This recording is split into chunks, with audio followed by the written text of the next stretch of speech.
Welcome to Work World Writing. It doesn't take long for us to find grammar mistakes out there in the real world, and some of them are quite funny. But as teachers, it's our job to teach grammar in the best way possible, and so today's video is just my way of teaching grammar.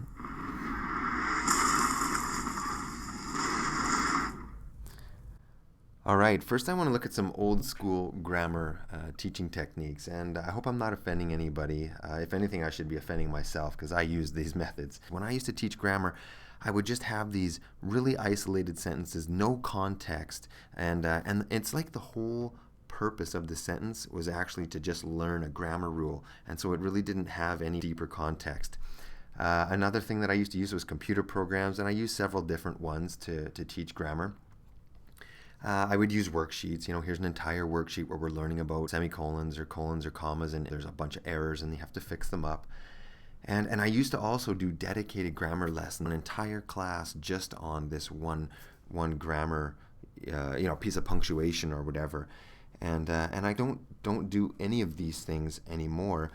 I guess the problem that I was seeing with all of these things was that, number one, there was no connection, no transfer between those classes, those lessons, and real writing. Some students would do really good on worksheets or really good on that computer program, but it didn't transfer over into the actual real writing that they did.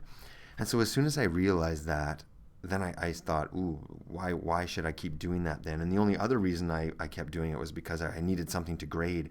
And then I realized that it was a terrible thing to grade, that often the grades or the marks that were coming from those types of activities, like the worksheets and the computer programs, often those marks really just spoke about how well the student, could handle that computer program or how well they could do worksheets, and not really, the grade really had nothing to do with them as a writer.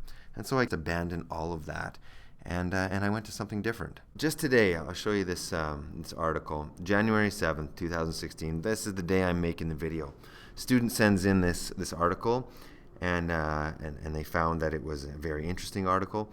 And so we read it as a class and start to pick it apart. Okay, so it says, on a sunny fall hike through the Italian Alps in 1991, Erica and Helmut Simon, a married German couple, veered away from the marked path towards what they thought was a shortcut. We'll start to talk, and eventually, we'll figure out, okay, that's an introduction right there, and then my sentence starts really here with the word Erica, and so. Then I've got this interruption happening right here, a married German couple. So my regular full sentence, or my main part, is here. Erica and Helmut Simon veered away from the marked path towards what they thought was a shortcut. Great.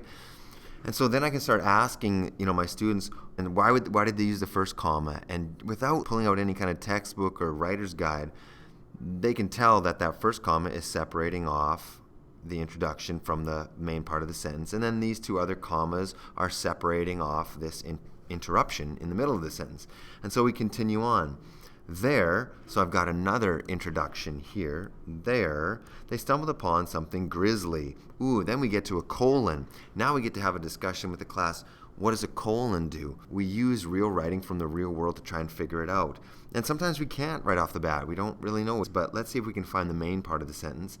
They stumbled upon something grisly. Well, that's a full sentence right there. But then it says, a human corpse half buried in ice. It sounds like I've got that's not a full sentence. That's got to be some added information there.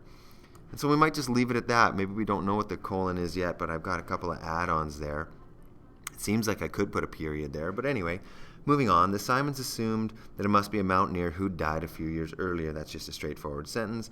To the amazement of everyone, scientists eventually, it sounds like I've got another introduction here, so I could ask, why do we use a comma right here? Well, we're separating off this introduction from the main part of the sentence, and the main part is here. Scientists eventually discovered this man had died some 5,000 years ago. Oh, now we run into a dash. A hunter who was alive during the Copper Age, and then another dash, and was then mummified in the ice and snow, and then a comma. All right, so let's continue coloring and try and figure out where's the black parts of this sentence. After some time, we'll probably discover that I have another interruption here, and it looks like I've got an added piece of information at the end. So my full sentence is, scientists eventually discovered this man had died some 300 years ago and was then mummified in ice and snow. So as I asked the students, why did they use these dashes right here? And they're just like in the sentence above, we've got a purple interruption. We've got another one here. In the sentence above, they used commas to separate it off. And in the sentence below, they're using dashes. So the students are starting to create rules themselves. Oh, these dashes are acting just like commas. And so we might be able to at least create this hypothesis. Maybe dashes act like commas. Let's keep reading and see if dashes continue to act like commas.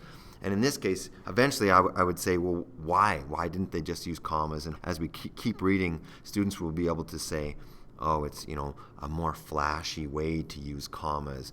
Commas are kind of in the middle. Dashes are sort of the high end or flashy commas. And then once we get into brackets, we'll discover that those are the low end of commas. So there's another dash down here. I'm going to jump to it, just see what's happening.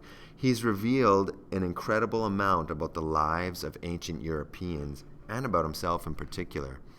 And so it seems that I would say the first part of that sentence is the main part. It sounds like I've got an add-on over here because this isn't a full sentence. If I say, and about himself in particular, that's not a full sentence, so it's an add-on. And sure enough, I could have used a comma, but they're using a dash again. So eventually, the students and I will begin to agree, it looks like a dash is a kind of a fancy comma. And we just keep doing that with all these articles. Here's brackets, and we'll try and figure out what they're doing. So here's another article from Time Magazine, and I can do exactly the same thing if I want to reinforce some of those new punctuation marks that we're trying to learn. I'm going to skip down till I find some. Here's one here, this sentence here. It says, we are 100% on board with this uptick in, wow, I better stop right there. I don't even know what uptick means.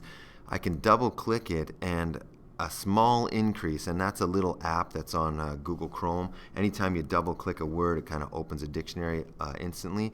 But in the same way I did before, I'm going to start coloring or picking apart these sentences with the students. All right, so in the first sentence, I got this introduction, and then in that sentence we were working on, we are 100% on board with this uptick in well-intentioned motivation. And then we got this dash here. But we think it's important you always know what you're getting into. And so we can start learning about hyphens as well. But as I color this sentence with my students, I realize that I actually have a main part of a sentence sitting in the front. Then I got this dash, and I got another main part of the sentence sitting out back, which is a little different than this one down here, for example.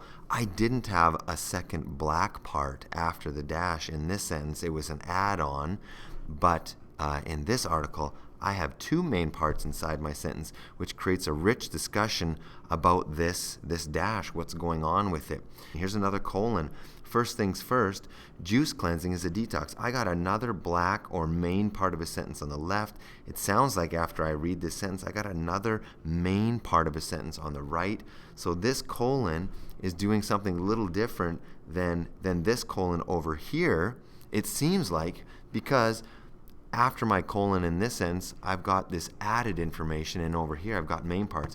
And it adds to the discussion. Eventually we'll realize that colons act like equal signs, and what's on the left side of a colon and then what's on the right side, it's best described as an equal sign. And of course it also lists things off, but in these two cases, the colon is acting like an equal sign. And as I use articles that students are sending to me, and some I have up my sleeve, I want to use certain articles for them to learn these grammar rules, we eventually will make a little rule sheet of our own, but it's based on real writing from the real world, and we've picked it apart. And the key to all of it is being able to color sentences, actually. Anyway, thanks for listening. More to come.